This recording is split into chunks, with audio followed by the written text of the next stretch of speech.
ಮಾಧ್ಯಮ ಶಾಲೆಯನ್ನು ಹಾಕಲು ಬೇಡವೇ ಬೇಡ, ಕನ್ನಡ ಶಾಲೆಗಳಲ್ಲಿ ಆಂಗ್ಲ ಮಾಧ್ಯಮ ಶಾಲೆಗಳನ್ನು ತೆಗೆದುಹಾಕಿ. ರಾಜ್ಯ ಸರ್ಕಾರವು ಪ್ರಸ್ತುತ ಶೈಕ್ಷಣಿಕ ವರ್ಷಕ್ಕೆ 4138 ಆಂಗ್ಲ ಮಾಧ್ಯಮ ಶಾಲೆಗಳಿಗೆ ಪರವಾನಗಿ ನೀಡಿದ್ದು ಖಂಡನೀಯವಾಗಿದೆ.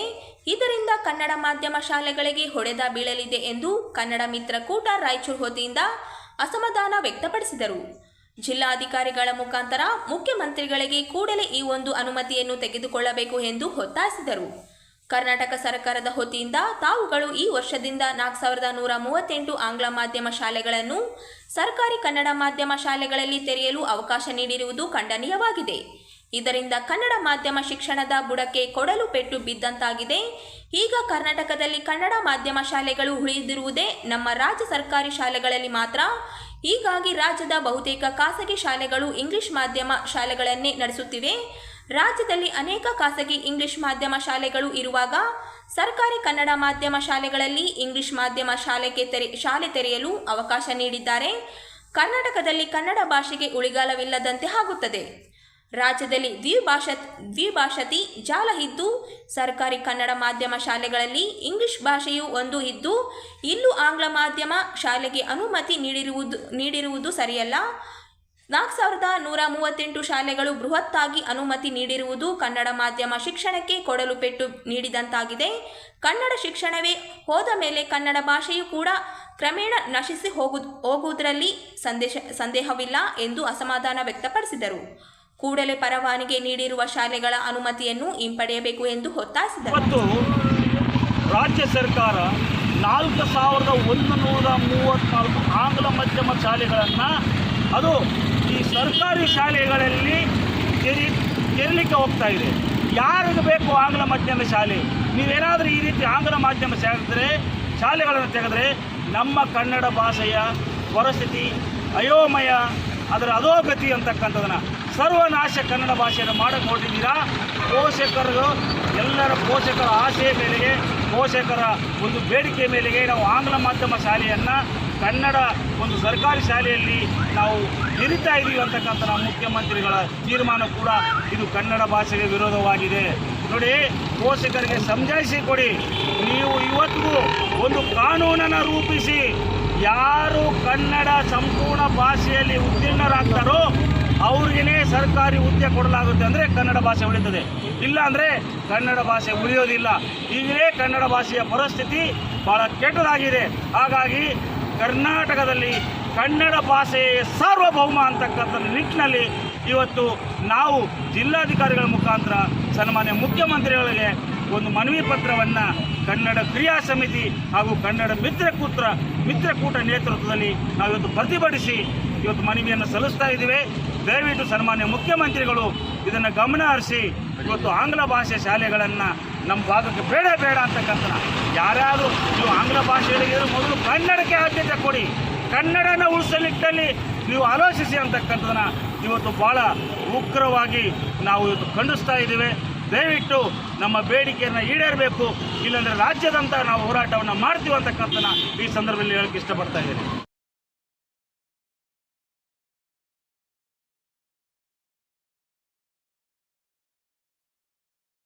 ನಡೆಸಿಕೊಡ್ಬೇಕಾದ್ರೆ ಹಾಗೂ ಎಲ್ಲ ಕಾರ್ಯಕ್ರಮ ಅನುಷ್ಠಾನ ಅಧಿಕಾರಿಗಳು ಸಹ ಈ ಒಂದು ಜಾಥಾಕ್ಕೆ ಚಾಲನೆ ನೀಡಬೇಕಾಗಿ ಕೋರಬೇಕು. ನಗರದಲ್ಲಿ ವಿಶ್ವ ಜನಸಂಖ್ಯೆ ದಿನಾಚರಣೆ ಅಂಗವಾಗಿ ಇಂದು ಜಾಥಾ ಹಮ್ಮಿಕೊಳ್ಳಲಾಗಿತ್ತು.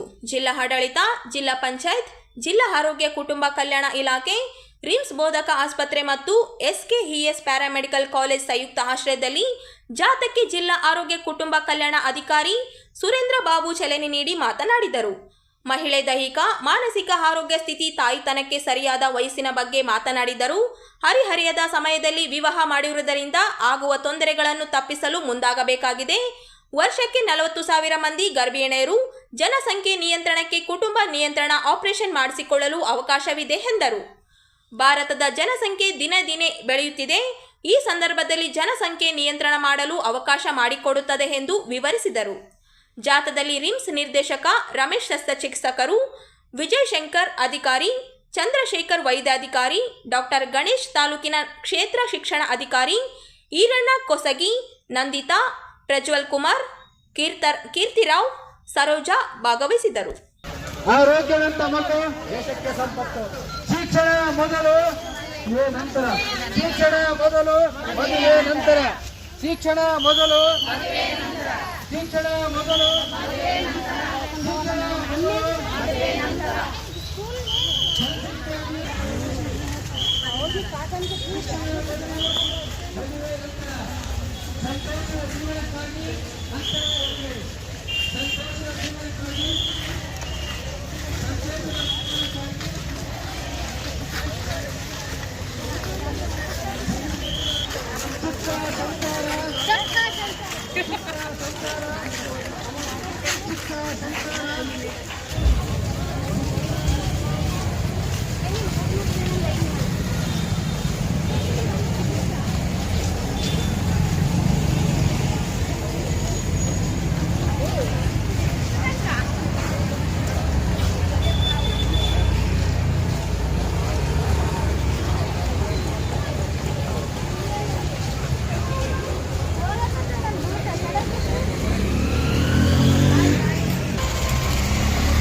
ಜಿಲ್ಲಾಡಳಿತ, ಜಿಲ್ಲಾ ಪಂಚಾಯತ್, ಜಿಲ್ಲಾ ಆರೋಗ್ಯ ಮತ್ತು ಕುಟುಂಬ ಕಲ್ಯಾಣ ಇಲಾಖೆ, ಕುಟುಂಬ ಕಲ್ಯಾಣ ವಿಭಾಗದಿಂದ ಆಯೋಜಿಸಿದಂಥ ಅವೇರ್ನೆಸ್ ಜಾಥಾದಲ್ಲಿ ಪಾಲ್ಗೊಂಡಂಥ ಡಿಸ್ಟ್ರಿಕ್ಟ್ ಸರ್ಜನ್ ಅವರೇ, ಎಲ್ಲ ನನ್ನ ಕಾರ್ಯಕ್ರಮ ಅನುಷ್ಠಾನಾಧಿಕಾರಿಗಳೇ, ತಾಲೂಕು ಆರೋಗ್ಯಾಧಿಕಾರಿಗಳೇ ಮತ್ತು ಎಲ್ಲ ಇಲಾಖೆಯ ಸಮಸ್ತ ಇಲಾಖೆಯ ನೌಕರ ಬಾಂಧವರೇ ಮತ್ತು ಪೊಲೀಸ್ ಇಲಾಖೆಯವರೇ, ಮಾಧ್ಯಮ ಮಿತ್ರರೇ, ತಮಗೆಲ್ಲ ಗೊತ್ತಿದ್ದಂಗೆ ಜನಸಂಖ್ಯೆ ಒಂದು ಸ್ಫೋಟ ಅಂತ ಕೇಳಿರಬೇಕು, ಜನಸಂಖ್ಯೆ ಒಂದು ನಿಯಂತ್ರಣ ಬಗ್ಗೆ ಕೇಳಿರಬೇಕು. ಮುಖ್ಯವಾಗಿ ಜನಸಂಖ್ಯೆ ಇವತ್ತು ಯಾಕೆ ನಾವು ಆಚರಣೆ ಮಾಡ್ತೀವಿ ಅಂದರೆ, ಜನಸಂಖ್ಯೆ ಹೆಚ್ಚಾಗೋದ್ರಿಂದ ಆಗ್ತಕ್ಕಂಥ ದುಷ್ಪರಿಣಾಮಗಳ ಬಗ್ಗೆ, ಜನಸಂಖ್ಯೆಯನ್ನು ಯಾವ ರೀತಿಯಾಗಿ ನಾವು ನಿಯಂತ್ರಣ ಮಾಡಬೇಕು, ಜನಸಂಖ್ಯೆಯಿಂದ ಆಗ್ತಕ್ಕಂಥ ಜಾಸ್ತಿ ಆದಮೇಲೆ ಆಗ್ತಕ್ಕಂಥ ಸಮಸ್ಯೆಗಳೇನು, ಮತ್ತು ಏನು ತಾಯಂದಿರು ಇವತ್ತು ಏನು ಘೋಷಣೆ ಆದಂದರೆ ಸರಿಯಾದ ವಯಸ್ಸಿನಲ್ಲಿ ಸರಿಯಾದ ದೈಹಿಕ ಸಾಮರ್ಥ್ಯ ಇದ್ದಾಗ ಮತ್ತು ಸರಿಯಾದ ಹಂತದಲ್ಲಿ ಮಹಿಳೆಯರು ಅಥವಾ ಮಕ್ಕಳನ್ನು ಪಡೆಯಬೇಕು ಅನ್ನೋ ಒಂದು ಘೋಷದೊಂದಿಗೆ ಇವತ್ತು ನಾವು ಈ ವರ್ಷ ಚಾಲನೆ ಕೊಡ್ತಾ ಇದ್ದೀವಿ. ಮುಖ್ಯವಾಗಿ ನಮ್ಮ ರಾಯಚೂರು ಜಿಲ್ಲೆಯಲ್ಲಿ ನಿಮ್ಗೆ ಗೊತ್ತಿದ್ದಂಗೆ ಭಾಳಷ್ಟು ಇದು ಪಾಪ್ಯುಲೇಷನ್ ಜಾಸ್ತಿ ಇರೋದ್ರಿಂದ, ಫಲವತ್ತತೆ ರೇಟ್ ಜಾಸ್ತಿ ಇರೋದ್ರಿಂದ ಕನಿಷ್ಠ ವರ್ಷಕ್ಕೆ 40,000 ಅಷ್ಟು ಪ್ರೆಗ್ನೆನ್ಸಿಗಳು ಅಥವಾ ಡೆಲಿವರೀಸ್ ಆಗ್ತವೆ. ಅದನ್ನು ಕಡಿಮೆ ಮಾಡ್ಕೊತ ಹೋಗಬೇಕಾಗಿದೆ. ಸೊ ಅದಕ್ಕೆ ಮುಖ್ಯವಾಗಿ ಫ್ಯಾಮಿಲಿ ಪ್ಲ್ಯಾನಿಂಗ್ ಅಂದರೆ ಕುಟುಂಬ ಒಂದು ಏನು ಕಲ್ಯಾಣದ ಬಗ್ಗೆ ಅಥವಾ ಅದರ ಬಗ್ಗೆ ಸಂತಾನೋತ್ಪತ್ತಿ ದರ ಕಡಿಮೆ ಮಾಡಬೇಕಾದ್ರೆ ಮುಖ್ಯವಾಗಿ ಬರೀ ಪರ್ಮನೆಂಟ್ ಮೆಥಡ್ಸ್ಗಿಂತ ಅಂತರವಾದ ಹೆರಿಗೆಗಳನ್ನು ನಾವು ಅಳವಡಿಸ್ಬೇಕಾಗ್ತದೆ. ವಿಶೇಷವಾಗಿ ಏನಂತಾರೆ ಇದು ಸ್ಪೇಸಿಂಗ್ ಮೆಥಡ್ಸ್ ಅಂತ ಹೇಳ್ತೀವಿ. ಇದು ಅದರಲ್ಲಿ ಇರ್ತಕ್ಕಂಥ ಸ್ಪೇಸಿಂಗ್ ಮೆಥಡಲ್ಲಿ ಕಾಪಾಡಿ ಇರ್ಬೋದು. ಈಗ ಅಂತರ ಇಂಜೆಕ್ಷನ್ಸ್ ಅಂತ ಬಂದಿದ್ದಾವೆ. ಕನಿಷ್ಠ 3 ವರ್ಷ ಮಹಿಳೆಯರು ಗ್ಯಾಪ್ ಇಟ್ಟರೆ ಏನಾಗುತ್ತೆ, ಆ 3 ವರ್ಷ ಮಗುಗೂ ದೊಡ್ಡದಾಗಿ ತಾನು ಆಡೋಕ್ಕೆ ಹೋಗ್ತದೆ ಮತ್ತು ತಾಯಿ ಕೂಡ ದೈಹಿಕವಾಗಿ ಚೆನ್ನಾಗಿ ಮತ್ತೆ ಒಂದು ಮಗುವನ್ನು ಪಡೆಯುವಂಥ ಪರಿಸ್ಥಿತಿ, ಆಕೆಗೆ ಆ ದೈಹಿಕದಲ್ಲಿ ಸಾಮರ್ಥ್ಯ ಬರುತ್ತೆ. ಇನ್ನೊಂದು ಡೆಲಿವರಿ ಒಂದು ಕಂಟ್ರೋಲ್ ಮಾಡ್ಕೊಳ್ಳೋಕ್ಕೆ ಅಥವಾ ಏನು ಅದರ ಶಕ್ತಿ ಕೊಡೋಕ್ಕಾಗುತ್ತೆ. ಆದರೆ 1 ವರ್ಷ ಬಿಟ್ಟು 1 ವರ್ಷ ಆದರೆ ಅಲ್ಲಿ ಏನಾಗುತ್ತೆ, ತಾಯಿಗೂ ತೊಂದರೆಗಳಾಗುತ್ತೆ. ಹುಟ್ಟುವ ಮಗು ಕೂಡ ಕಡಿಮೆ ತೂಕ ಮಗು ಹುಟ್ಟೋದ್ರಿಂದ ಮತ್ತು ತಾಯಿಗೂ ತೊಂದರೆ, ಮಗುಗೂ ತೊಂದರೆ. ಅದಕ್ಕೆ ಕನಿಷ್ಠ 3 ವರ್ಷ, ಅದಕ್ಕಿಂತ ಜಾಸ್ತಿ ಇದ್ರೂ ಇದಿಲ್ಲ. ಹಾಗಾಗಿ ಆ 3 ವರ್ಷದಲ್ಲಿ ಯಾರು ಮಹಿಳೆಯರು ಗರ್ಭ ಹೊಂದಿಲ್ಲ ಆವಾಗ ಆ ಪೀರಿಯಡಲ್ಲಿ 3 ವರ್ಷದಲ್ಲಿ ಜನಸಂಖ್ಯೆನೇ ಕಡಿಮೆ ಆಗುತ್ತೆ. ಜೊತೆಗೆ ನಾವು ಈ ಕಮ್ಯುನಿಟಿನ ಸ್ಟೆಬಿಲೈಸ್ ಮಾಡ್ಬೋದು. ಸೊ ಮುಖ್ಯವಾಗಿ ಎಲ್ಲ ನಮ್ಮ ಇವತ್ತು ನಡೆದಂಥ ನಮ್ಮ ಆರೋಗ್ಯ ಇಲಾಖೆ ಸಿಬ್ಬಂದಿಗಳು, ಸಾರ್ವಜನಿಕರು, ಇದರಲ್ಲಿ ವಿಶೇಷವಾಗಿ ಇವತ್ತು ನಮ್ಮದು ಭಾರತ ದೇಶ ನಿಮ್ಗೆ ಗೊತ್ತಿರ್ಬೋದು, ಚೈನಾದ ಹಿಂದಕ್ಕೆ ಆಲ್ಮೋಸ್ಟ್ ನಾವು 140 ಕೋಟಿ ದಾಟಿಬಿಟ್ಟಿದ್ದೀವಿ ನಾವು. ಸೊ ನಾವೇ ಫಸ್ಟ್ ಇದ್ದೀವಿ ಈಗೆಲ್ಲ. ಸೊ ಆ ಪಾಪ್ಯುಲೇಷನ್ಗೆ ತಕ್ಕಂತೆ ಇದಕ್ಕೆ ಬೇಕಾದಂಥ ಏನು ಸಂಪನ್ಮೂಲಗಳು ಕೊರತೆ ಇರೋದ್ರಿಂದ ಇವತ್ತು ಜಾಸ್ತಿ ಜನ ನಿರೋಧಕರಿದ್ದಾರೆ. ಕೆಲವರಿಗೆ ಇದು ಇಲ್ಲ, ಯಾವುದು ಕೆಲಸಗಳಿಲ್ಲ. ಈಗಿಂದ ಇದರಿಂದ ಭಾಳಷ್ಟು ಸಮಸ್ಯೆಗಳಾಗುತ್ತೆ. ಇದರಲ್ಲಿ ಜೊತೆಗೆ ಎಕನಾಮಿಕ್ ಸಮಸ್ಯೆಗಳಾಗುತ್ತೆ, ಸೋಷಿಯಲ್ ಸಮಸ್ಯೆಗಳಾಗುತ್ತೆ, ಬೇರೆ ಬೇರೆ ಸಮಸ್ಯೆಗಳಾಗೋದ್ರಿಂದ ನಾವು ಜನಸಂಖ್ಯೆ ನಿಯಂತ್ರಣ ಮಾಡೋದು ಭಾಳ ಒಂದು ಮುಖ್ಯವಾದ ಉದ್ದೇಶ ಆಗಿದೆ. ಅದಕ್ಕೆ ಎಲ್ಲರೂ ಆರೋಗ್ಯ ಇಲಾಖೆ ಒಂದೇ ಆಗ್ತಾ ಇಲ್ಲ. ಕೇವಲ ಈಗ ಹೆಣ್ಮಕ್ಳಿಗಷ್ಟೇ ನಾವು ಪರ್ಮನೆಂಟ್ ಮೆಥಡ್ ಏನು ಆಪ್ರೇಷನ್ ಲೆಪ್ರೋಸ್ಕೋಪಿಕ್ ಆಪ್ರೇಷನ್ ಮಾಡಿದ್ರೆ ಸಾಕು ಅಂತಲ್ಲ. ಇವನ್ ಗಂಡು ಮಕ್ಳಿಗೆ ಕೂಡ ಇವು ಆಪರೇಷನ್ ಬರುತ್ತೆ ವ್ಯಾಸಕ್ಟಿಮಿ ಅಂತೇಳಿ. ಅದು ನಮ್ಮ ರಾಯಚೂರು ಜಿಲ್ಲೆಯಲ್ಲಿ ಭಾಳಷ್ಟು ಜನ ಗಂಡು ಮಕ್ಕಳು ಮುಂದೆ ಬರ್ತಾ ಇಲ್ಲ. ಸೊ ಅದು ಭಾಳ ಸಿಂಪಲ್ ಒಂದು ಸರ್ಜರಿ ಇರೋದರಿಂದ ಅದು ಹಾಸ್ಪಿಟ್ಲಲ್ಲಿ ಆಪರೇಷನ್ 2 ತಾಸಲ್ಲಿ ಮನೆಗೆ ಹೋಗಿ ಮತ್ತೆ ಅವರು ದೈನಂದಿನ ಚಟುವಟಿಕೆ ಮಾಡ್ಬೋದು. ಬಟ್ ಆದರೆ ಇಲ್ಲಿ ಭಾಳಷ್ಟು ನಾವು ಹೆಣ್ಮಕ್ಳಿಗೆ ಒತ್ತು ಕೊಡೋದರಿಂದ ಜಾಸ್ತಿ ಮುಂದಿನ ದಿನಗಳಲ್ಲಿ ಗಂಡು ಮಕ್ಕಳು ಕೂಡ ವ್ಯಾಸಕ್ಟಿಮಿ ಅಂತ ಆಪರೇಷನ್ ಮಾಡಿಸ್ಕೋಬೇಕಂತ ನಾನು ಈ ಸಂದರ್ಭದಲ್ಲಿ ಹೇಳೋಕ್ಕೆ ಇಷ್ಟಪಡ್ತಾ ಇದ್ದೀನಿ. ಅದೇ ರೀತಿಯಾಗಿ ಎಲ್ಲರೂ ಇವತ್ತು ರಾಯಚೂರದಾಗಲಿ ಎಲ್ಲಾದರೂ ನಮ್ಮ ದೇಶದಲ್ಲಿ ಜನಸಂಖ್ಯೆ ಕಡಿಮೆ ಮಾಡಬೇಕಾದ್ರೆ ಸ್ಪೇಸಿಂಗ್ ಮೆಥಡ್ ಜೊತೆಗೆ ಯಾರು ಸಾಕಾಗಿರ್ತದ ಮಕ್ಕಳು ಅವ್ರಿಗೆ ಪರ್ಮನೆಂಟ್ ಮೆಥಡ್ ಮಾಡಿದ್ರೆ ಖಂಡಿತವಾಗಿ ನಾವು ಜನಸಂಖ್ಯೆ ನಿಯಂತ್ರಣ ಮಾಡ್ಬೋದು ಅಂತ ಹೇಳ್ತಾ ನಾನು ಮಾತು ಮುಗಿಸ್ತೀನಿ.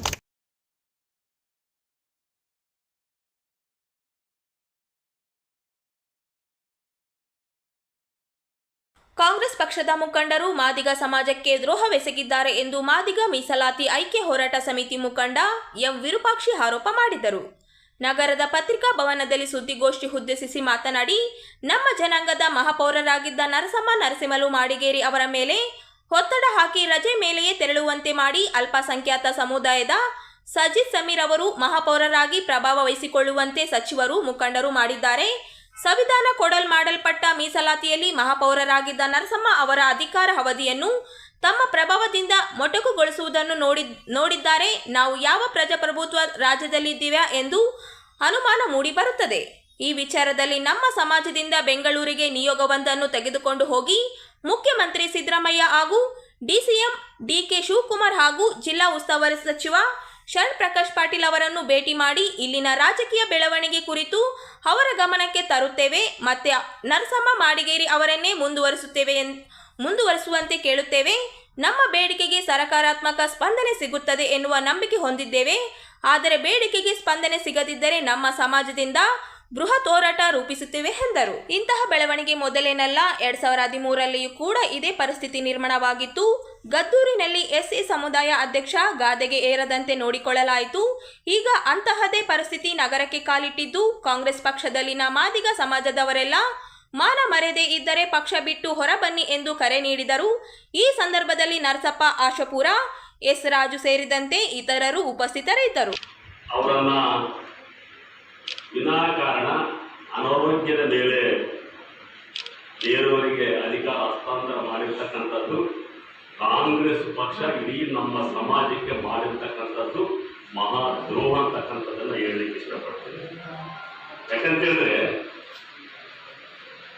ನಮಗೆ ನಾವು ಎಲ್ಲಿ ಯಾವ ವ್ಯವಸ್ಥೆಯಲ್ಲಿದ್ದೀವಿ, ಪ್ರಜಾಪ್ರಭುತ್ವ ವ್ಯವಸ್ಥೆಯಲ್ಲಿರುವ ಫ್ಯೂಡಲ್ ವ್ಯವಸ್ಥೆಯಲ್ಲಿರುವ ನಾವು ಪ್ರಜಾಪ್ರಭುತ್ವ ವ್ಯವಸ್ಥೆಯಲ್ಲಿ ಪ್ರಜರಿಂದ ಆಯ್ಕೆಯಾಗಿರ್ತಕ್ಕಂಥದ್ದು ರಾಜ್ಯಾಂಗದ ಹಿನ್ನೆಲೆಯಲ್ಲಿ ಚುನಾವಣಾ ಆಯುಕ್ತರು ಜಿಲ್ಲಾಧಿಕಾರಿಗಳು ರಿಸರ್ವೇಷನ್ ಮಾಡಿರ್ತಕ್ಕಂಥ ಸಂದರ್ಭದಲ್ಲಿ ಇವತ್ತು ಈ ಮಾಡಿರ್ತಕ್ಕಂಥ ಇದನ್ನ ಕಾಂಗ್ರೆಸ್ ಪಕ್ಷದ ಮಂತ್ರಿಗಳು, ಕಾಂಗ್ರೆಸ್ ಪಕ್ಷದ ಮುಖಂಡರು ನಮ್ಮ ಸಮಾಜಕ್ಕೆ ಮಾಡಿರ್ತಕ್ಕಂಥದ್ದು ಮಹಾ ದ್ರೋಹ ಅಂತ ಹೇಳ್ಕೊಳ್ತಾರೆ. ಜೊತೆಯಲ್ಲಿ 2013ರಲ್ಲಿ ಕೂಡ ಇದೇ ರೀತಿಯಲ್ಲಿ ಮಾಡಿರ್ತಕ್ಕಂಥದ್ದು. 2013ರಲ್ಲಿ SC ಅಂತೇಳಿ ಅನೌನ್ಸ್ ಆಯಿತು, ಪತ್ರಿಕೆಗಳಲ್ಲಿ ಬಂತು, ಮಾಧ್ಯಮಗಳಲ್ಲಿ ಬಂತು. ಮಾರನೇ ದಿನನೇ ST ಮಹಿಳೆ ಅಂತೇಳಿ ಬಂತು. ಆ ಸಂದರ್ಭದಲ್ಲಿ ಏನಾಗಿದ್ರು ಕೂಡ ನಮ್ಮ ಹಿರಿಯ ಮುಖಂಡ ಜಯಣ್ಣ ಆಗ್ಬೋದಾಗಿತ್ತು. ಆವತ್ತು ಕೂಡ ತಕ್ಷಣ ಇದು ಯಾಕೆ ನಾನು ಈ ಮಾದಿಗ ಜನಾಂಗ ದಯವಿಟ್ಟು ಎಚ್ಚೆತ್ತುಕೊಳ್ಬೇಕು. ಅಲ್ಲಿರ್ತಕ್ಕಂಥ ಮಾದಿಗ ಸಮಾಜದ ಮುಖಂಡರು ನಿಮಗೆ ಏನಾದರೂ ಕೂಡ ಮಾನ ಮರ್ಯಾದೆ ಗೌರವ ಗಳಿಕೆ ಇದ್ರೆ ಕೂಡಲೇ ಕಾಂಗ್ರೆಸ್ ಪಕ್ಷವನ್ನು ತ್ಯಜಿಸಿ ಹೊರಗಡೆ ಬರ್ಬೇಕಂತಕ್ಕಂಥ ಕರೆಯನ್ನು ನಾನು ಕೊಡ್ತೀನಿ. ಮುಂದಿನ ದಿನಗಳಲ್ಲಿ ಇವತ್ತೇನು ಅಲ್ಪಸಂಖ್ಯಾತರಿಗೆ ಅಧ್ಯಕ್ಷ ಕೊಟ್ಟಿದ್ದೀವಿ, ಇವತ್ತಿನವರ ನಗರಸಭೆ ಹುಟ್ಟಿದಾಗಲಿಂದ ಕೊಟ್ಟಿಲ್ಲ ಅಂತಕ್ಕಂಥ ಮಾತಿನಿಂದ ಬಹಳಷ್ಟು ಜನ ನಾವು ನೋಡಿದ್ವಿ ಪತ್ರಿಕೆಗಳಲ್ಲಿ ಕೂಡ. ಅಲ್ಪಸಂಖ್ಯಾತರಿಗೆ ಏನು ಕೊಟ್ಟಿದ್ರು, ಇವತ್ತು ಚೆಂಬು ಕೊಟ್ಟಿದ್ದಾರೆ ಕಾಂಗ್ರೆಸ್ನವರು. ಅದು ಒಂದೇ ತಿಂಗಳು ಉಳಿದಿರ್ತಕ್ಕಂಥ ಒಂದು ತಿಂಗಳಲ್ಲಿ 4 ವಾಸೆ ಅಲ್ಪಸಂಖ್ಯಾತರು ಕೂಡ ಮೋಸ ಮಾಡಿ ಅವ್ರ ಕೈಯಾಗಿ ಚೆಂಬು ಕೊಟ್ಟು ನಿಮ್ಗೆ ಅಧ್ಯಕ್ಷ ಮಾಡಿದ್ರು ಅಂತೇಳಿ ನಾಳೆ ಮುಂದೆ ಬರ್ತಕ್ಕಂಥ ಚುನಾವಣೆಗಳಲ್ಲಿ ಈ ಕಡೆ SCಗೆ ಮಾಡಿದ್ವಿ, ಈ ಕಡೆ ಅಲ್ಪಸಂಖ್ಯಾತರಿಗೆ ಮಾಡಿದ್ರು ಅಂತಕ್ಕಂಥ ಕ್ಲೇಮ್ ಮಾಡಿಕೊಳ್ಳಿಕ್ಕೆ ಹೋಗ್ತಕ್ಕಂಥ ಕಾಂಗ್ರೆಸ್ಗೆ ಇವತ್ತು ನಾವು ಹೇಳ್ತೀವಿ, ಈ ಕಡೆ ಅಲ್ಪಸಂಖ್ಯಾತರಿಗೂ ಮೋಸ ಮಾಡಿದ್ವಿ, ಈ ಕಡೆ SCಗೆ ನಾವು ಮೋಸ ಮಾಡಿದ್ವಿ. ಇದು ಜಿಲ್ಲೆಯಲ್ಲಿ ನಮ್ಮ ಜನಾಂಗ ಎಜುಕೇಟೆಡ್ ಇರ್ತಕ್ಕಂಥ ಜನಾಂಗ, ಅತಿ ಹೆಚ್ಚು ಎಜುಕೇಟೆಡ್ ಹೋರಾಟದ ಕೇಂದ್ರವಾಗಿರ್ತಕ್ಕಂಥ ರಾಯಚೂರು ಜಿಲ್ಲೆಯಲ್ಲೇ ನಮಗೆ ಈ ರೀತಿ ಅನ್ಯಾಯ ಆಗ್ತಕ್ಕಂಥದ್ದನ್ನ ಮಾದಿಗ ಮೀಸಲಾತಿ ಐಕ್ಯ ಹೋರಾಟ ಸಮಿತಿಯಿಂದ ನಾವು ಉಗ್ರವಾಗಿ ಖಂಡಿಸ್ತೀವಿ. ಈ ನಿಟ್ಟಿನಲ್ಲಿ ಕಾಂಗ್ರೆಸ್ನ ಹೈಕಮಾಂಡ್ ಜೊತೆಯಲ್ಲಿ ನಾವು ಚರ್ಚೆಗೆ ಬೆಂಗಳೂರು ಕೂಡ ಹೋಗ್ತಾ ಇದ್ವಿ. ಸಿದ್ದರಾಮಯ್ಯ ಮತ್ತು DK ಶಿವಕುಮಾರ್ ಮುಖ್ಯಮಂತ್ರಿ ಉಪಮುಖ್ಯಮಂತ್ರಿ ಸಂಬಂಧಪಟ್ಟಿರ್ತಕ್ಕಂಥ ಮಂತ್ರಿಗಳು ಶರಣಪ್ರಕಾಶ್ ಪಾಟೀಲ್ ಆಗಲಿ ಬೋಸರಾಜ್ ಆಗಲಿ, ಬೋಸರಾಜನಿಗೆ ಇವತ್ತು ನೇರವಾಗಿ ಅನ್ಯಾಯ ಮಾಡಿರ್ತಕ್ಕಂಥದ್ದನ್ನ ಸಾರಾ ಸಂಘಟ ಇವತ್ತು ಸಿಟಿಲಿ ಹೇಳ್ತಾ ಇದೆ. ನಾವು ಮುಂದಿನ ದಿನಗಳಲ್ಲಿ ಏನಾದರೂ ಕೂಡ SC ಕಮ್ಯುನಿಟಿಗೆ ಗೌರವ ತಂದು ಕೊಡ್ಬೇಕಂದ್ರೆ ನೀವು ಇಮಿಡಿಯೇಟ್ ಆಗಿ ಏನು ಪ್ರಭಾರಿಯನ್ನು ಕೊಟ್ಟಿದ್ರೆ ಅದನ್ನ ತೆಗೆದುಹಾಕಿ ಮತ್ತೆ ನಮ್ಮವ್ರನ್ನ ಕೂಡಿಸ್ಬೇಕಂತಕ್ಕಂಥ ನಿಮ್ಮ ಮೂಲಕ ನಾನು ಮನವಿ ಮಾಡ್ತಾ ಇದ್ದೀವಿ. ಒಂದು ನಿಯೋಗವನ್ನು ಕೂಡ ಮುಖ್ಯಮಂತ್ರಿ ಮತ್ತು ಉಪಮುಖ್ಯಮಂತ್ರಿ ಜೊತೆಯಲ್ಲಿ ಚರ್ಚೆ ಮಾಡಲಿಕ್ಕೆ ನಾವು ಹೋಗ್ತೀವಿ. ಹೋಗಿ ಸಂವಿಧಾನಬದ್ಧವಾಗಿ ಸಿಕ್ಕಿರ್ತಕ್ಕಂಥ ಅಧಿಕಾರವನ್ನು ಮೊಟಕುಗೊಳಿಸಲಿಕ್ಕೆ ಯಾರು ಮುಂದೆ ಬರಬಾರದು. ಅದು ಯಾವುದೇ ಪಕ್ಷ ಆಗಿರಲಿ, ಆ ಪಕ್ಷದ ವಿರುದ್ಧ, ಆ ಧೋರಣೆ ವಿರುದ್ಧ, ನಮ್ಗೆ ಆಗಿರ್ತಕ್ಕಂಥ ಅನ್ಯಾಯ ವಿರುದ್ಧ ನಾವು ನಿರಂತರವಾದಂತಹ ಹೋರಾಟವನ್ನು ಕೈಗೆತ್ತಿಕೊಳ್ತೀವಿ ಅಂತಕ್ಕಂಥ ಮಾತನ್ನ ತಮ್ಮ ಮೂಲಕ ನಾನು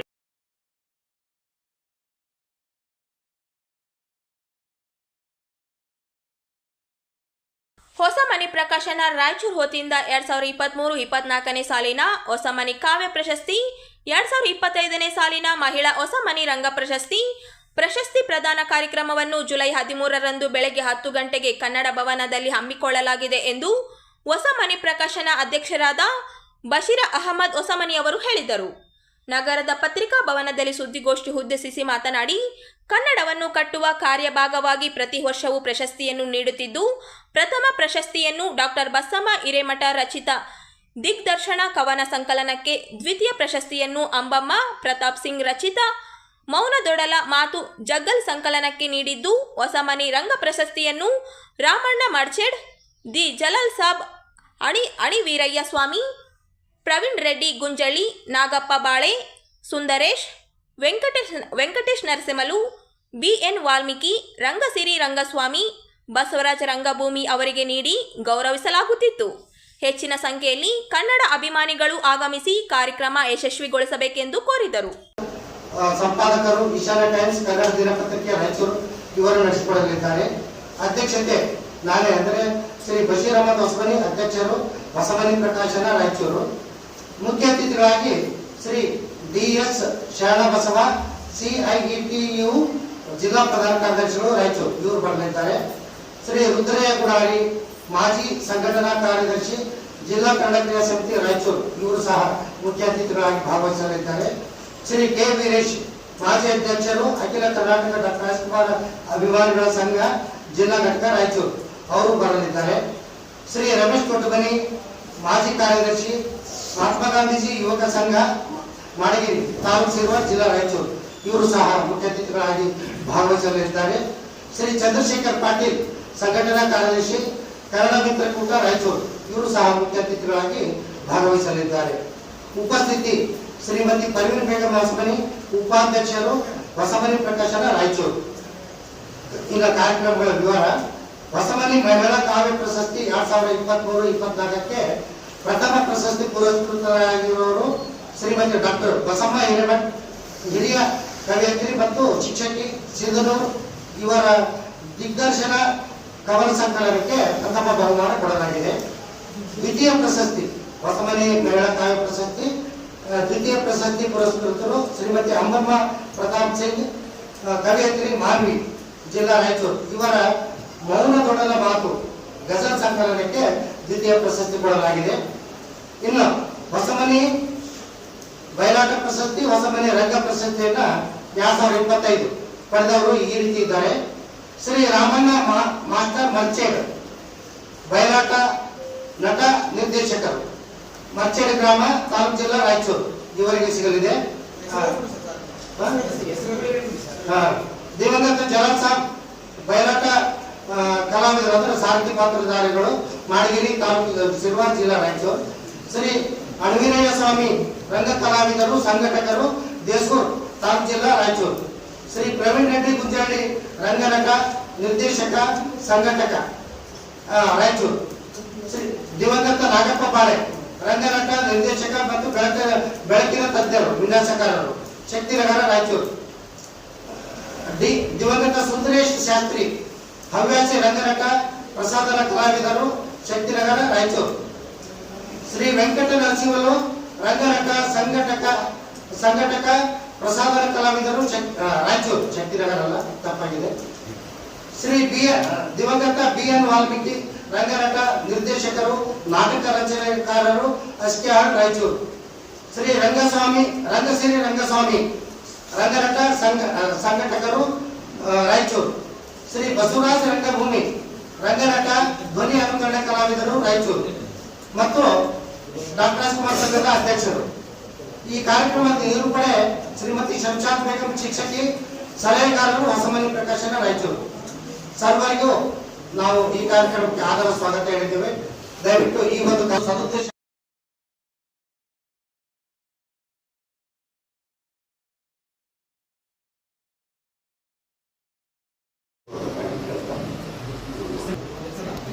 ಪಂಚಾಕ್ಷರಿ ಗಾವಾಯಿಗಳ ಸಂಸ್ಥೆ ವತಿಯಿಂದ ಜುಲೈ 13ರಂದು ಬೆಳಗ್ಗೆ 9ಕ್ಕೆ ನಗರದ ಗಣದಿನ್ನಿ ಕಲ್ಯಾಣ ಮಂಟಪದಲ್ಲಿ ಪಂಚಾಕ್ಷರಿ ಗಾವಾಯಿಗಳ ಪುಣ್ಯ ದಿನಾಚರಣೆ ಅಂಗವಾಗಿ 45ನೇ ಸಂಗೀತ ಸಮ್ಮೇಳನ ಆಯೋಜಿಸಲಾಗಿದೆ ಎಂದು ಪಂಚಾಕ್ಷರಿ ಗಾವಾಯಿಗಳ ಸಂಸ್ಥೆಯ ಅಧ್ಯಕ್ಷ ಸುಗರೇಶ್ ಅಸ್ಕಳ್ ಹೇಳಿದರು. ನಗರದ ಪತ್ರಿಕಾ ಭವನದಲ್ಲಿ ಸುದ್ದಿಗೋಷ್ಠಿ ಉದ್ದೇಶಿಸಿ ಮಾತನಾಡಿ, ಕಿಲ್ಲಿ ಬೃಹತ್ಮಠ ಶಾಂತಮಲ ಶಿವಾಚಾರ್ಯ, ಸೋಮರಪೇಟೆ ಹಿರೇಮಠದ ಅಭಿನವ ರಾಚೋಟಿ ವೀರ ಶಿವಾಚಾರ್ಯ, ಬೂದಿ ಬಸವೇಶ್ವರ ಮಠದ ಬೂದಿ ಬಸವೇಶ್ವರ ಶಿವಾಚಾರ್ಯ ಸಾನ್ನಿಧ್ಯ ವಹಿಸುವವರು, ಸಣ್ಣ ನೀರಾವರಿ ಸಚಿವ NS ಬೋಸರಾಜು, ಸಂಸದ G ಕುಮಾರ್ ನಾಯಕ, ಶಾಸಕರಾದ ಶಿವರಾಜ್ ಪಟೇಲ್, ಬಸನ್ನಗೌಡ ದದ್ದಲ್, ಅಖಿಲ ಭಾರತ ವೀರಶೈವ ಮಹಾಸಭಾದ ಜಿಲ್ಲಾ ಘಟಕದ ಅಧ್ಯಕ್ಷ ಚಂದ್ರಶೇಖರ್ ಪಾಟೀಲ್ ಮರ್ಜಾಪುರ, ಜಿಲ್ಲಾ ಪಂಚಾಯಿತಿ ಮಾಜಿ ಸದಸ್ಯ ಮಹಂತೇಶ್ ಪಾಟೀಲ್ 100 ಮುಖ್ಯ ಅತಿಥಿಗಳಾಗಿ ಪಾಲ್ಗೊಳ್ಳುವವರು ಎಂದರು. ಬೆಂಗಳೂರಿನ ವಿಶ್ವನಾಥ್ ನಾಕೋಡ್, ವಿಜಯಪುರ ಕೃತಿಕ ಜಂಗಿನಮಠ, ಕಾರ್ತಿಕೇಯ, ಪುಣ್ಯಯ್ಯ ನಾಗೇಶ್, ಅಡಂಗವರ್ಕ, ಕಲ್ಕತ್ತಾ ಪ್ರಣಮಿತ್ ರಾವ್ ಅವರು ಗಾಯನ ಹಾಗೂ ತಬಲ ಪ್ರಾರಣ್ಯ ನೀಡಲಿದ್ದಾರೆ ಎಂದು ಹೇಳಿದರು. 9 ಗಂಟೆಗೆ ಗಣದಿನ್ನಿ ಕಲ್ಯಾಣ ಮಂಟಪದಲ್ಲಿ 45ನೇ ವರ್ಷದ ಸಂಗೀತ ಸಮ್ಮೇಳನವನ್ನು ನಾವು ಹಮ್ಮಿಕೊಂಡಿದ್ದೇವೆ. ಈ ನಿಮಿತ್ತ ಪರಮ ಪೂಜ್ಯರಾದ ಶಾಂತಮಲ್ಲ ಶಿವಾಚಾರ್ಯ ಮಹಾಸ್ವಾಮಿಗಳು, ಅಭಿನವ ರಾಚೋಟಿ ವೀರ ಶಿವಾಚಾರ್ಯ ಮಹಾಸ್ವಾಮಿಗಳು, ಬೂದಿ ಬಸವೇಶ್ವರ ಶಿವಾಚಾರ್ಯ ಮಹಾಸ್ವಾಮಿಗಳು ಅವರ ಸಾನ್ನಿಧ್ಯವನ್ನು ವಹಿಸುತ್ತಾರೆ. ಮುಖ್ಯ ಅತಿಥಿಗಳಾಗಿ ಸನ್ಮಾನ್ಯ ಶ್ರೀ NS ಬೋಸರಾಜ್ ಸಾಹೇಬರು, ಸಣ್ಣ ನೀರಾವರಿ ಮತ್ತು ವಿಜ್ಞಾನ ಮತ್ತು ತಂತ್ರಜ್ಞಾನ ಸಚಿವರು, ಸನ್ಮಾನ್ಯ ಶ್ರೀ G ಕುಮಾರ್ ನಾಯಕ್ ಲೋಕಸಭಾ ಸದಸ್ಯರು, ಸನ್ಮಾನ್ಯ ಶ್ರೀ ಡಾಕ್ಟರ್ S ಶಿವರಾಜ್ ಪಾಟೀಲ್ ಸಾಹೇಬರು, ರಾಯಚೂರು ನಗರ ಶಾಸಕರು, ಸನ್ಮಾನ್ಯ ಶ್ರೀ ಬಸವಗೌಡ ದದ್ದಲ್ ಶಾಸಕರು, ರಾಯಚೂರು ಗ್ರಾಮಾಂತರ, ಸನ್ಮಾನ್ಯ ಶ್ರೀ ಮಿರ್ಜಾಪುರ ಚಂದ್ರಶೇಖರ್ ಪಾಟೀಲ್ ಜಿಲ್ಲಾಧ್ಯಕ್ಷರು, ಅಖಿಲ ಭಾರತ ವೀರಶೈವ ಮಹಾಸಭಾ, ಸನ್ಮಾನ್ಯ ಶ್ರೀ ಮಹಂತೇಶ್ ಪಾಟೀಲ್ ಅವರು ಮಾಜಿ ಅಧ್ಯಕ್ಷರು, ಜಿಲ್ಲಾ ಪಂಚಾಯತ್ ಸದಸ್ಯರವರು ಮುಖ್ಯ ಅತಿಥಿಗಳಾಗಿ ಭಾಗವಹಿಸುತ್ತಾರೆ. ಈ ಸಂದರ್ಭದಲ್ಲಿ ಪರಮ ಪೂಜ್ಯರಾದ ಕಲ್ಲಯ್ಯಾಚಾರ್ಯವರಿಗೆ ತುಲಾಭಾರ ಸೇವೆಯನ್ನು ಶ್ರೀಮತಿ ರಾಜೇಶ್ವರಿ ವೆಂಕಟೇಶ್ ಹಾಕೋಡ್ ಮತ್ತು ಶ್ರೀ ಸಿದ್ದಣ್ಣ ಅತ್ರಿ ಗಲಗಾಂವ ಸ್ಮರಣಾರ್ಥ ಅಮರೇಶ್ವರ ಪರಿವಾರ ಮತ್ತು CM ಮೂರ್ತಿ ಸ್ಮರಣಾರ್ಥ CM ರಾಘವೇಂದ್ರ ಪರಿವಾರ ಇವರಿಂದ ಹಮ್ಮಿಕೊಳ್ಳಲಾಗಿದೆ. ಈ ಸಂದರ್ಭದಲ್ಲಿ ಮುಖ್ಯವಾಗಿ ಸಂಗೀತ ಸಮ್ಮೇಳನದಲ್ಲಿ ವರ್ಷ ನಾವು ಅಂತಾರಾಷ್ಟ್ರೀಯ ರಾಷ್ಟ್ರೀಯ ಕಲಾವಿದರನ್ನು ಇಲ್ಲಿಗೆ ಕರೆತರ್ತಕ್ಕಂಥ ಒಂದು ಆಹ್ವಾನಿಸಿ ಸಂಗೀತ ಕಾರ್ಯಕ್ರಮವನ್ನು ನಡೆಸಿಕೊಡ್ತಕ್ಕಂಥ ಒಂದು ಪರಿಪಾಠವನ್ನು ನಡೆಸಿಕೊಂಡು ಬಂದಿದ್ದೇವೆ. ಇದಕ್ಕಾಗಿ ವಿಶೇಷ ಆಹ್ವಾನಿತ ಕಲಾವಿದರಾಗಿ ಪಂಡಿತ್ ಶ್ರೀ ವಿಶ್ವನಾಥ್ ನಾಕೋಡ್ ಬೆಂಗಳೂರು ಅವರು ಗಾಯನ ಮತ್ತು ತಬಲಾ ವಾದನ 2 ಕಲೆಗಳನ್ನು ಪ್ರಸ್ತುತಪಡಿಸಲಿದ್ದಾರೆ. ಅದೇ ರೀತಿಯಾಗಿ ಪಂಡಿತ್ ಶ್ರೀ ನಾಗೇಶ್ ಅಡಗಾಂವ್ಕರ್ ಪುಣೆಯಿಂದ ಬರ್ತಾ ಇದ್ದಾರೆ, ಹಿಂದೂಸ್ತಾನಿ ಗಾಯನ ಕಾರ್ಯಕ್ರಮವನ್ನು ನೀಡ್ತಾ ಇದ್ದಾರೆ. ಆಮೇಲೆ ಅವರು ಪಂಡಿತ್ ರಶೀದ್ ಖಾನ್ ಅವರ ಶಿಷ್ಯರಾಗಿರ್ತಾರೆ.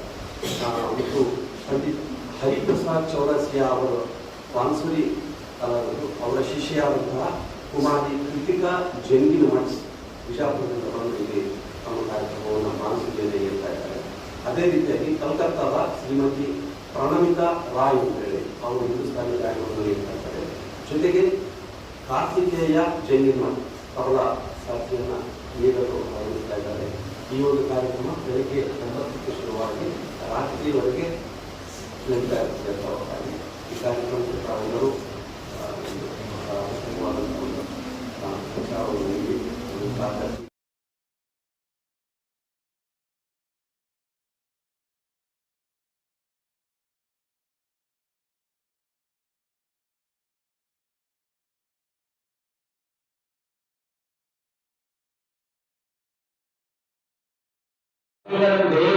ಸಹಕರಿಸಿ ಜಿಲ್ಲಾ ಪಂಚಾಯಿತಿ ಮುಖ್ಯ ಕಾರ್ಯನಿರ್ವಾಹಕ ಅಧಿಕಾರಿಯಾಗಿ ಯಶಸ್ವಿಯಾಗಿ ಕಾರ್ಯನಿರ್ವಹಿಸಿ ಈಗ ಶಾಲಾ ಶಿಕ್ಷಣ ಇಲಾಖೆಯ ಅಪರ ಆಯುಕ್ತರಾಗಿ ವರ್ಗಾವಣೆಯಾದ ರಾಹುಲ್ ತುಮಕರಂ ಪಾಂಡ್ವೆ ಅವರಿಗೆ ಬಿಲ್ಕೋಡ್ಗೆ ಹಾಗೂ ರಾಯಚೂರು ಜಿ ಪಂಗೆ ಮುಖ್ಯ ಕಾರ್ಯನಿರ್ವಾಹಕರಾಗಿ ನಿಯುಕ್ತಿಗೊಂಡ ಈಶ್ವರ್ ಕುಮಾರ್ ಕಂದು ಅವರಿಗೆ ಸ್ವಾಗತ ಕಾರ್ಯಕ್ರಮ ನಗರದ ಜಿಲ್ಲಾ ಪಂಚಾಯಿತಿ ಕಚೇರಿ ಸಭಾಂಗಣದಲ್ಲಿ ಆಯೋಜಿಸಲಾಗಿತ್ತು.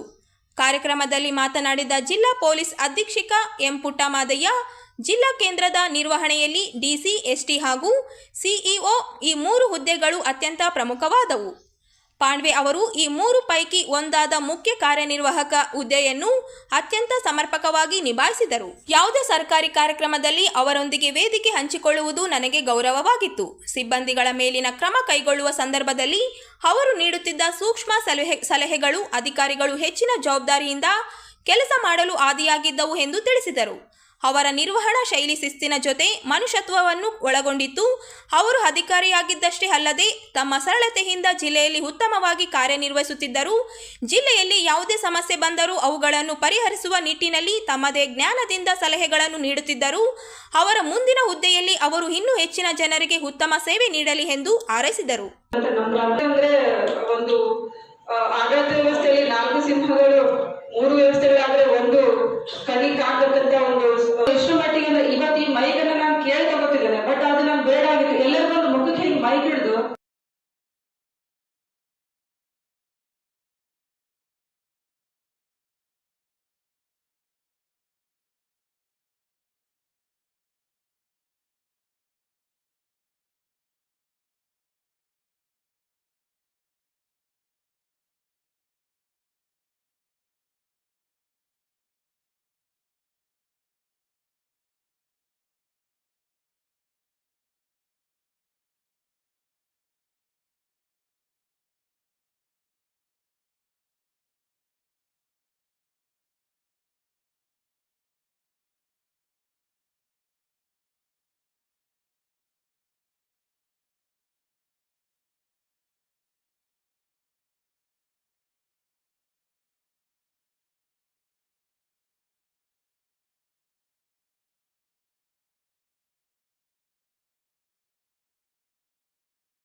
ಆಗಿರ್ತಕ್ಕಂಥ ಸರ್ವಮಂಗಳ ಮೇಡಮ್ ಅವರು ಬಹಳಷ್ಟು ನನಗೆ ಶ್ರಮವಹಿಸಿ ಅವರಿಗೆ ಶಿಕ್ಷೆ ಆಗ್ತಕ್ಕಂಥ ನಿಟ್ಟಿನಲ್ಲಿ ನೋಡಿಕೊಂಡಿದ್ದು,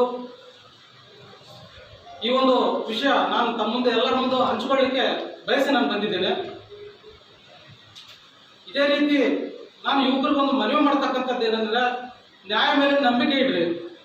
ದಯವಿಟ್ಟು ಯಾವುದೇ ಒಂದು ಅಹಿತಕರ ಘಟನೆಗಳಿಗೆ ಹೋಗಲಾರ್ದಂಗೆ ನ್ಯಾಯ ಮೇಲೆ ನಂಬಿಕೆ ಇಟ್ಟು ನ್ಯಾಯದ ಇದರಲ್ಲಿ ನೀವು ಹೋರಾಡಿ, ಇಂದಲ್ಲ ನಾಳೆ ನಿಮಗೆ ನ್ಯಾಯ ಸಿಗ್ತದೆ ಅಂತಕ್ಕಂಥ ಒಂದು ಭರವಸೆ ಇಟ್ಟು ಎಲ್ಲ ಯುವಕರಿಗೂ ನಾನು ಮನವಿ ಮಾಡಿಕೊಳ್ತಾ ಇದ್ದೀನಿ.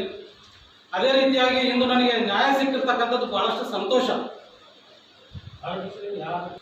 ಸೂರಜ್ ಕುನಾಲ್ ಅಲಿಯಾಸ್ ರವಿಕುಮಾರ್ ಅವರ ಮಗ ಸೂರಜ್ ಅಲಿಯಾಸ್ ಕುನಾಲ್, ತಂದೆ ರವಿಕುಮಾರ್ ಸರ್. ಯಾವ ವಿಷಯ ಗೊತ್ತಿಲ್ಲ ಸರ್, ವಿನಾಕಾರಣ ಬೇರೆ ಕುಡಿದ ನಿಷೇಧದಲ್ಲಿ ಬಂದು ಮನೆಯಲ್ಲಿ ಗಲಾಟೆಗಳು ಮಾಡಿ ಮಾರಣಾಂತಿಕ ಆಯುಧಗಳಿಂದ ನನ್ನ ಹೊಡೆದು ಅದು ಏನಂದ್ರೆ ಒಟ್ಟು ವಿಷಯ ಗೊತ್ತಿರಲಾರ್ದಂಗೆ ಮಾಡಿದ್ರು. ಆ ದೇವರು ನಮ್ಗೆ ಉಳಿಸ್ಕೊಂಡ್ರು. ನಮ್ಮೆಲ್ಲರ ಆಶೀರ್ವಾದ ಇತ್ತು. ಚಾರ್ಜ್ ಶೀಟ್ ಅವೆಲ್ಲ ತಗೊಳ್ತೀನಿ. ಜಡ್ಜ್ಮೆಂಟ್ ಕಾಪಿ ಮಾತ್ರ ಸಿಕ್ಕಿರೋದು ನನಗೆ. ಕೊಡ್ತಿದೀವಿ ಅಂತ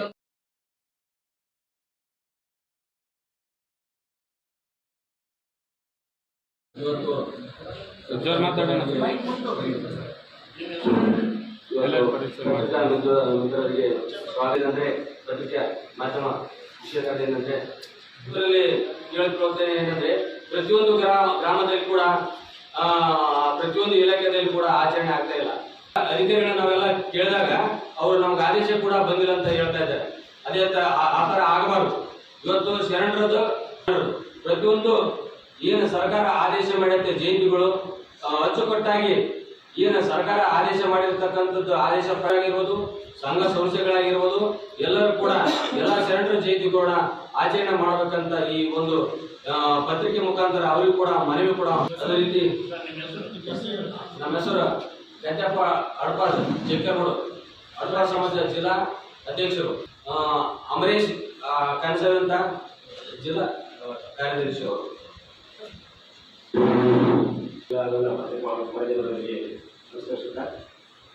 ಇವತ್ತೆಲ್ಲ ಈ ಪತ್ರಿಕಾಗೋಷ್ಠಿ ಕರೆಯುವ ಉದ್ದೇಶ ಅಮರೇಶ್ ಚಿಕ್ಕರಾಗಿ ಅಂತೇಳಿ ಜಿಲ್ಲಾ ಪ್ರಧಾನ ಕಾರ್ಯದರ್ಶಿ. ದಿನಾಂಕ 15/7/2025 ಶಿವಶರಣ ಅಡಪಾಡ್ ಅಪ್ಪಣ್ಣವರ ಜಯಂತಿ ಜಂಬರದಿಗೆ ರಂಗಮಂದಿರದಲ್ಲಿದೆ. ಹಾಗಾಗಿ ಸಮಾಜದವರು ಹೆಚ್ಚಿನ ಜನಸಂಖ್ಯೆಯಲ್ಲಿ ಭಾಗವಹಿಸಿ ಈ ಕಾರ್ಯಕ್ರಮ ಯಶಸ್ವಿಗೊಳಿಸಬೇಕು. ಈ ಕಾರ್ಯಕ್ರಮದ ದಿವ್ಯ ಸಾನ್ನಿಧ್ಯ ವಹಿಸಿರ್ತಕ್ಕಂಥ ಮಾನಸ ಸ್ವಾಮೀಜಿ ಅವರು ಬರ್ತಾ ಇದ್ದಾರೆ.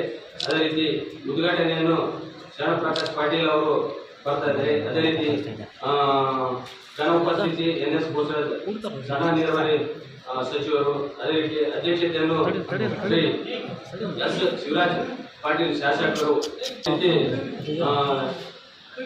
ಆರ್ ಬಸನಗೌಡ ತುಳ್ಯಾಳ್, ಅದೇ ರೀತಿ ಬಸನಗೌಡ ದದ್ದಾಲ್ ಹಾಗೂ ಒಂದು ಇಲಾಖೆ ಎಲ್ಲ ಸಂಬಂಧಪಟ್ಟ ಅಧಿಕಾರಿಗಳ ಈ ಒಂದು ಕಾರ್ಯಕ್ರಮದಲ್ಲಿ ಭಾಗವಹಿಸ್ತಾರಂತ ತಿಳಿಸುತ್ತಾ, ಈ ಒಂದು ಅಡಪಾದಪ್ಪಣ್ಣ ಜಯಂತಿ ಕೂಡ ಎಲ್ಲ ಕಡೆ ಆಚರಣೆ ಆಗಿದೆ. ತಮಗೆಲ್ಲರೂ ಗೊತ್ತಿದೆ 15ನೇ ತಾರೀಕು ನಿನ್ನೆ.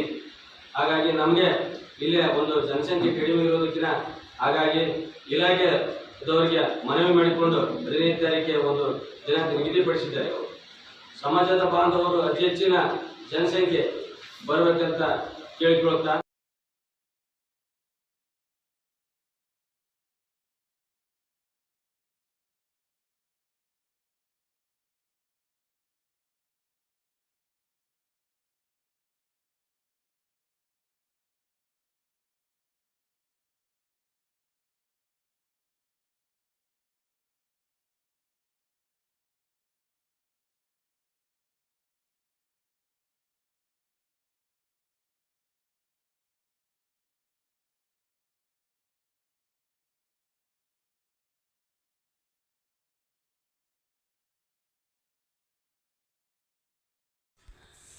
ಎಂಎಸ್ಐಎಲ್ ಸರ್ಕಾರದ ಮಾನ್ಯತೆ ಪಡೆದಿರುವ ಮಾಧ್ಯಮದ ಅಂಗಡಿಯಲ್ಲಿ ಹೆಚ್ಚಿನ ಬೆಲೆಗೆ ಮಾರಾಟ ಮಾಡುತ್ತಿದ್ದು, ಇದರ ಜೊತೆಗೆ ಗ್ರಾಮಾಂತರ ಪ್ರದೇಶಗಳಲ್ಲಿ ಕಿರಾಣಿ ಅಂಗಡಿ ಸೇರಿದಂತೆ ರಾಜರೋಷವಾಗಿ ಮದ್ಯ ಮಾರಾಟ ಮಾಡುತ್ತಿದ್ದು, ಕೂಡಲೇ ಕ್ರಮ ಕೈಗೊಳ್ಳಬೇಕು ಎಂದು ಒತ್ತಾಯಿಸಿ ನಮ್ಮ ಕರ್ನಾಟಕ ಸೇನೆ ಅಬಕಾರಿ ಉಪ ಆಯುಕ್ತರಿಗೆ ಮನವಿ ಪತ್ರ ಸಲ್ಲಿಸಿದರು. ರಾಯಚೂರು ಜಿಲ್ಲೆಯಾದ್ಯಂತ ವಿವಿಧ ಕಿರಾಣಿ ಅಂಗಡಿಗಳಲ್ಲಿ, ಪಾನ್ ಶಾಪ್ಗಳಲ್ಲಿ ಹಾಗೂ ಇನ್ನಿತರ ಅಡ್ಡಗಳಲ್ಲಿ ರಾಜರೋಷವಾಗಿ ಮದ್ಯವನ್ನು ಹೆಚ್ಚಿನ ಬೆಲೆಗೆ ಮಾರಾಟ ಮಾಡುತ್ತಿರುವುದು 1969 ಜುಲೈ 11ರ ನಂತರದ ದಿನಗಳಲ್ಲಿ ದೇಶದ ರಾಷ್ಟ್ರೀಕೃತ ಬ್ಯಾಂಕಿಂಗ್ ವ್ಯವಸ್ಥೆಯು ದೇಶದ ಸಾಮಾಜಿಕ ಬೆಲೆಗೆ ಆರ್ಥಿಕ ವ್ಯವಸ್ಥೆಯ ಬೆನ್ನೆಲುಬಾಗಿ ಕೆಲಸ ಮಾಡುತ್ತಿದೆ. ಪ್ರತಿ ವರ್ಷವೂ ಸಾವಿರಾರು ಕೋಟಿ ರೂಪಾಯಿಗಳ ಲಾಭಾಂಶವನ್ನು ಕೇಂದ್ರ ಸರ್ಕಾರಕ್ಕೆ ನೀಡಲಾಗುತ್ತಿದೆ. ಆದರೂ ಸದೃಢವಾಗಿ ಬೆಳೆದಿರುವ ಈ ವ್ಯವಸ್ಥೆಯನ್ನು ಕೇಂದ್ರ ಸರ್ಕಾರವು ಖಾಸಗೀಕರಣ ನೀತಿಯನ್ನು ಮೂಲಕ ದುರ್ಬಲಗೊಳಿಸಲು ನಮ್ಮ ಕರ್ನಾಟಕ ಸೇನೆಯ ಇದನ್ನು ಅಖಿಲ ಭಾರತ ಬ್ಯಾಂಕ್ ನೌಕರರ ಸಂಘವು ತೀವ್ರವಾಗಿ ಖಂಡಿಸುತ್ತದೆ. ರಾಷ್ಟ್ರೀಕೃತ ಬ್ಯಾಂಕ್ಗಳ ಖಾಸಗೀಕರಣ ಪ್ರಕ್ರಿಯೆ ಕೈಬಿಡಬೇಕು. ದಿನಗಳಲ್ಲಿ ಎಲ್ಲ ಹಂತಗಳಲ್ಲಿ ಖಾಲಿ ಇರುವ 2 ಲಕ್ಷ ಹುದ್ದೆಗಳಿಗೆ ನೇಮಕಾತಿ ಮಾಡಬೇಕು. ಚಾಲಕರ ಬ್ಯಾಂಕ್ ನೌಕರರಿಗೆ ಹಳೆಯ ಪಿಂಚಣಿ ಸೌಲಭ್ಯ ಮರು ಜಾರಿಗೊಳಿಸಬೇಕು. ಜೀವ ಹಾಗೂ ಸಾಮಾನ್ಯ ವಿಮಾ ಕಂಪನಿಗಳನ್ನು ಖಾಸಗೀಕರಣಗೊಳಿಸದೆ ಬಲವರ್ಧನೆಗೊಳಿಸಬೇಕು ಎಂದು ಒತ್ತಾಯಿಸಿದ್ದಾರೆ. ಈ ಸಂದರ್ಭದಲ್ಲಿ ಕೆನರಾ ಬ್ಯಾಂಕ್ ಕುಮಾರ, ಸಲಾಹುದ್ದೀನ್, ಗಣೇಶ್, ಸಚಿನ್, ವಸಂತ್ ಮಾಧವ್, ರೂಪಲಕ್ಷ್ಮಿ, ಶ್ರುತಿ, ರವಿಕುಮಾರ್ ಆದೋನಿ, ಆಯುಬ್ ಖಾನ್ ಸೇರಿದಂತೆ ಬ್ಯಾಂಕ್ ನೌಕರರು ಇದ್ದರು. ಸ್ಥಾಪಿಸಿಕೊಂಡು ಹೆಚ್ಚಿನ ಬೆಲೆಗಳಿಗೆ ಮಾರಾಟ ಮಾಡುತ್ತಿರುವುದು ನಮ್ಮ ಸಂಘಟನೆಯಿಂದ ತಿಳಿದು ಬಂದಿದೆ. ಎಂಎಸ್ಐಎಲ್ ಅಂಗಡಿಗಳಿಗೆ, ಗ್ರಾಮೀಣ ಪ್ರದೇಶದ ಕಿರಾಣಿ ಅಂಗಡಿಗಳಿಗೆ ಮದ್ಯವನ್ನು ಸಪ್ಲೈ ಮಾಡುತ್ತಿದ್ದಾರೆ ಎಂದು ತಿಳಿದು ಬಂದಿದೆ. ಆದ್ದರಿಂದ ಎಂಎಸ್ಐಎಲ್ ಮದ್ಯ ಮಾರಾಟಗಾರರ ಮೇಲೆ 1 ವಾರದೊಳಗೆ ತಾವುಗಳು ಕ್ರಮ ವಹಿಸುವುದನ್ನು ಮುಂದಿನ ದಿನಗಳಲ್ಲಿ ಸಂಬಂಧಿಸಿದ ಅಧಿಕಾರಿಗಳು ಕೂಡ ಲೈಸೆನ್ಸ್ ರದ್ದುಪಡಿಸಿ ಮದ್ಯ ಮಾರಾಟ ನಿಲ್ಲಿಸಬೇಕೆಂದು ನಮ್ಮ ಸಂಘಟನೆಯಿಂದ ಈ ಮೂಲಕ ತಮಗೆ ತಿಳಿದುಪಡಿಸಲಾಗಿದೆ. ಸರ್, ಪ್ರತಿಯೊಂದು ಹಳ್ಳಿಯಲ್ಲಿ ಕಿರಾಣಿ ಶಾಪಲ್ಲಿ ಹೋಗಿ ನೀರು ಬಾಟಲು ಜೊತೆಗೆ ಮದ್ಯದ ಬಾಟಲು ಸಿಗುತ್ತದೆ. ಅದರ ಜೊತೆಗೆ ಸ್ಲಮ್ಗಳಲ್ಲಿ, ರಾಯಚೂರು ನಗರಗಳಲ್ಲಿ ಪ್ರತಿಯೊಂದು ವಾರ್ಡಲ್ಲಿ ಪಾಟ್ಗಳು ಮಾರಾಟ ಮಾಡ್ತಿದ್ದಾರೆ. ಅವ್ರಿಗೆ ಲೈಸೆನ್ಸ್ ಇಲ್ಲ, ಏನಿಲ್ಲ. ಇದರಿಂದ ನಮ್ಮಂಥ ಬಡವರು ಮಕ್ಕಳಿಗೆ ಭಾಳ ಆರೋಗ್ಯ ಮೇಲೆ ಪರಿಣಾಮ ಬೀಳುತ್ತಿದೆ. ಸಣ್ಣ ಸಣ್ಣ ಹುಡುಗರು, ಸ್ಕೂಲ್ ಹುಡುಗರು, ಕಾಲೇಜ್ ಹೋಗೋ ಹುಡುಗರಲ್ಲ, ಅದಕ್ಕೆ ಮದ್ಯಪಾನಕ್ಕೆ ಪಾಲಿಸಲಾಗಿ ಹುಡುಗರ ಜೀವನ ಆಳ್ತಾ ಇದ್ದೆ. ಇದರ ಬಗ್ಗೆ ನೀವು ಸೂಕ್ತ ಕ್ರಮ ಕೊಡ್ತೀವಿ. ಇಲ್ಲಾಂದ್ರೆ ಮುಂದಿನ ದಿನಗಳಲ್ಲಿ ನಾವೇ ನಮ್ಮ ಅಬಕಾರಿ ವಿರುದ್ಧ ನಾವೇ ಧರಣಿ ಕೊಡಬೇಕಾಗ್ತದೆ. ಈ 1 ವಾರದೊಳಗೆ ನಮ್ಗೆ ಮಾಹಿತಿ ಕೊಡಬೇಕು ಸರ್.